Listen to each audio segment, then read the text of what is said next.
నేడు రంగుల పండుగ హోలీ జరుపుకుంటున్న వేళ ఆకాశంలో అత్యంత అరుదైన అద్భుతమైనటువంటి ఖగోళ సంఘటన ఆవిష్కృతం కాబోతుంది. అదే బ్లడ్ మూన్ చంద్రగ్రహణం. సాధారణంగా తెల్లగా మెరిసిపోయేటువంటి చంద్రుడు నేడు రక్తం చిందించినట్టు ఎరుపు రంగులోకి మారిపోనున్నాడు. ఈ అరుదైనటువంటి దృశ్యం ఎంతో ఆసక్తికరంగా ఉంటుందో జ్యోతిష శాస్త్ర ప్రకారం అంతటి ప్రతికూల ప్రభావాలను కూడా చూపుతుందని హెచ్చరిస్తున్నారు. ముఖ్యంగా ఈ గ్రహణ సమయంలో కొన్ని వర్గాల ప్రజలు అత్యంత అప్రమత్తంగా ఉండాలని, లేదంటే అనారోగ్య సమస్యలు తలెత్తే అవకాశం ఉందని హెచ్చరిస్తున్నారు.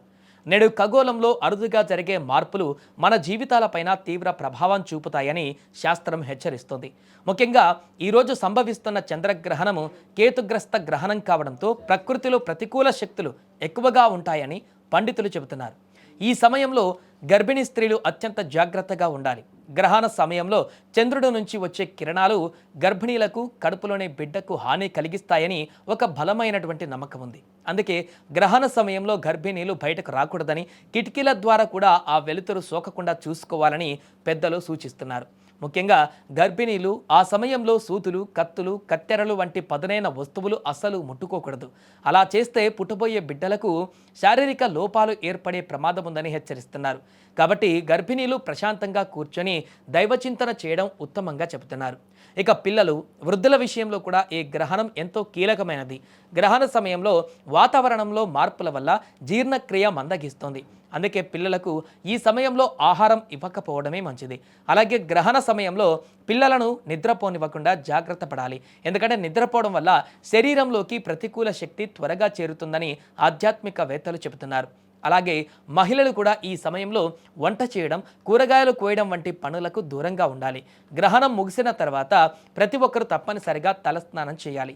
అప్పుడే గ్రహణ ప్రభావం నుండి విముక్తి లభిస్తుందని శాస్త్రం చెబుతోంది.